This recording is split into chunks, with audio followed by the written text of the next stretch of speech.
Project Hail Mary. Project Hail Mary is the latest film by Phil Lord and Chris Miller, adapting the book by Andy Weir, and we follow middle school science teacher Dr. Ryland Grace, who wakes up from a coma on a spaceship 12 light years from Earth. And as he regains his memory, he learns that he's on a mission to save Earth by solving the mystery behind a substance that's causing the sun to die. And from there, he must figure out the way to solve this thing, but it looks like he may not have to do it alone.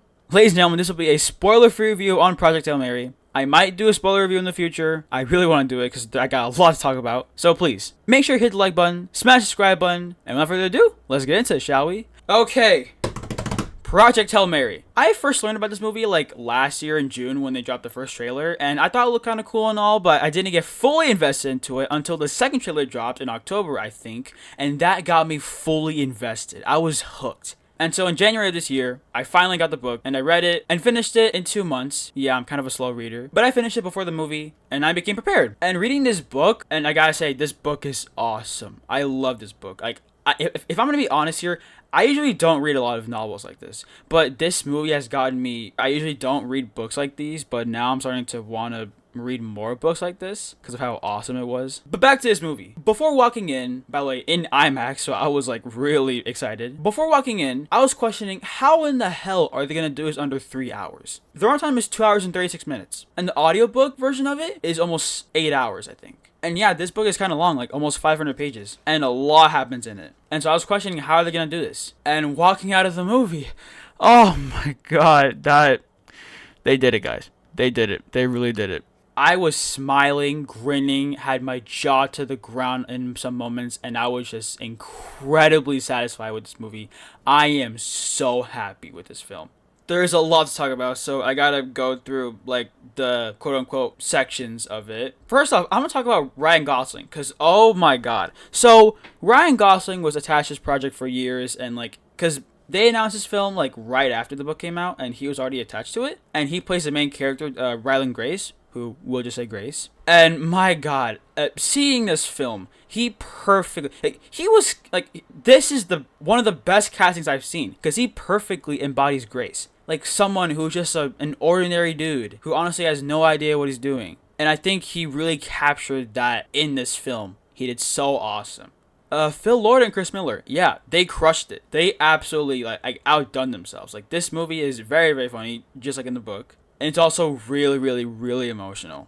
And Rocky, oh my god. Yeah, I'm talking about Rocky because I don't know why, but people are saying that Rocky is a spoiler when I read the book and Rocky comes in like at 100 pages in, I think. He's like a big part of the book and in the film. So there's no reason for him to be a spoiler. Rocky, dude. Rocky was done practically as a puppet on set. The puppeteer was James Ortiz, who also did the voice for Rocky. And I gotta say, that, oh my god. Somehow they had this rock puppet and was able to give us one of the best character chemistries I've seen on screen. The dynamic and chemistry between him and Grace on this mission, just learning how to stop the big stuff that's going on. It's just insane, honestly, guys. And it's just, wow. This film is an amazing adaptation of the book. Like I said, I read it, and it goes beat by beat. It's so accurate, and it follows like how we first start with Grace waking up, learning what the hell is going on. At the same time, we cut back to flashbacks of him in the past, before the mission, seeing Strat, which, by the way, Sandra Hüller,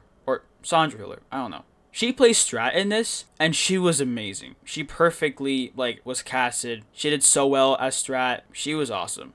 She did really well. Perfectly captured how Strat is in the book. Like, sassy, always trying to get things done, doesn't really seem to care about anything else other than the work. And she's willing to do anything to stop this ice age from coming. And she's willing to take sacrifices, but she is grumpy, sarcastic, and yeah, she did that very well in the film. But back to the movie and the book, yeah, it goes beat by beat. Like, how we start from Grace waking up, to him learning about the mission, and then seeing flashbacks of his old past before the mission, meeting Strat and everybody else, and then meeting Rocky, and all the big climax. It's just amazing. And now I will say, there are some changes. Yeah, there are some changes. Small changes, but honestly, I don't mind it. Without going into spoilers, they got rid of some stuff that was in the book, like 1 or 2 flashback scenes they got rid of to, for the runtime. And they did some changes to how some scenes, like when the important scenes happened, it did happen exactly how it says in the book, but there were some small tweaks to it. You get what I'm saying? Like, if you see the movie, you'll understand.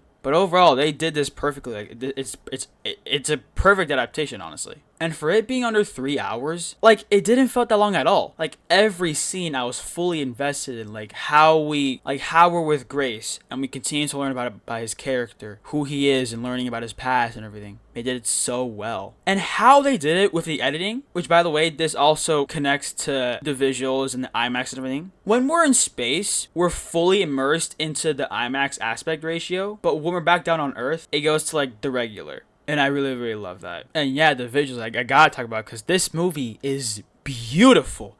It's, okay, so Greg Fraser did the cinematography for his film. He did Batman, the Dune movies, which actually, as I'm recording this right now, the Dune 3 trailer is out. So if you want to see that, yeah. Actually, I don't know if he's doing Dune 3. Is he doing Dune 3? Or is it? No, I'm getting confused with Batman. He's not coming back for Batman Part 2. That doesn't matter. Back to this film. The cinematography is beautiful. Like all the space scenes, like for example, this shot. How we see Grace on top of the ship, and then boom, we see the red lights. There is a reason for that, by the way. It's said in the film. I don't want to spoil it, but the visuals are spectacular. And in IMAX too, because that, oh my god. Man, I could just talk about this movie for like hours, honestly. I will never get over this. And the score too. Okay, so Daniel Pemberton, he did the score for this. He also did the score for both Spider-Verse movies, and my god, the score is amazing. I saw it yesterday. I can't wait to listen to it again this Friday, because that's when it's dropping online. Editor HC here with an intermission. Yeah, I was supposed to upload this a few days ago, but so much stuff got in the way, like Spider-Man, and now I'm doing I'm gonna react to Invincible, and so yeah.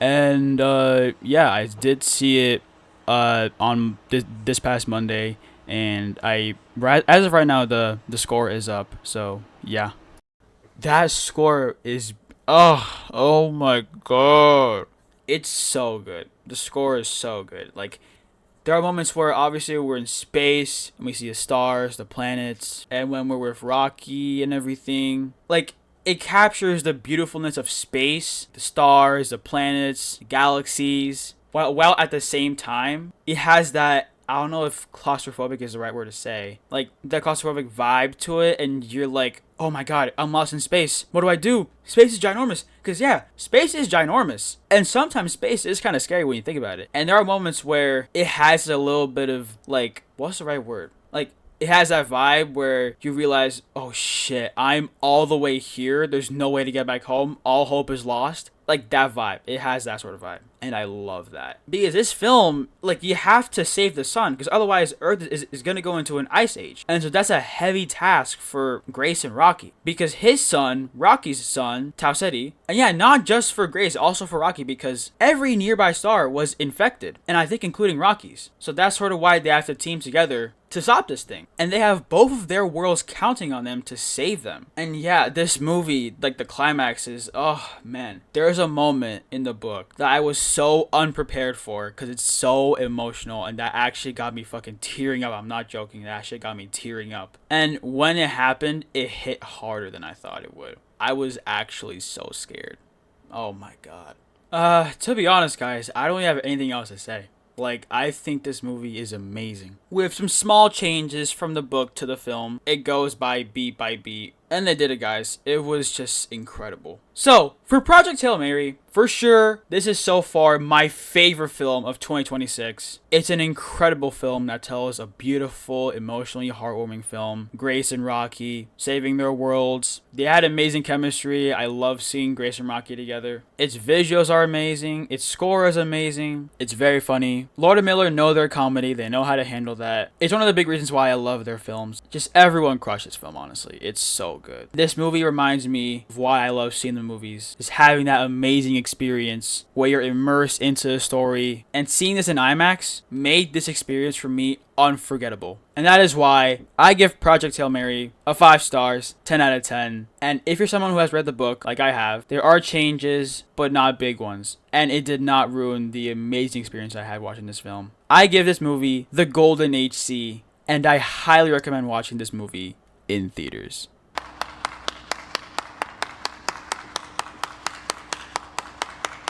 But yeah, that's my review on Project Hail Mary. And these are my opinions of it. If you're someone who, for some reason, didn't like this film, or just had different thoughts of it, but still liked it, guys, write down in the comments. Let me know what y'all thought of this. Did you enjoy it? Please, let me know. But yeah, that's really it. Follow me on Twitter, TikTok, Instagram, at HC76. Like, share for more videos like this. And as always, I'm HC, and have a good one. Peace!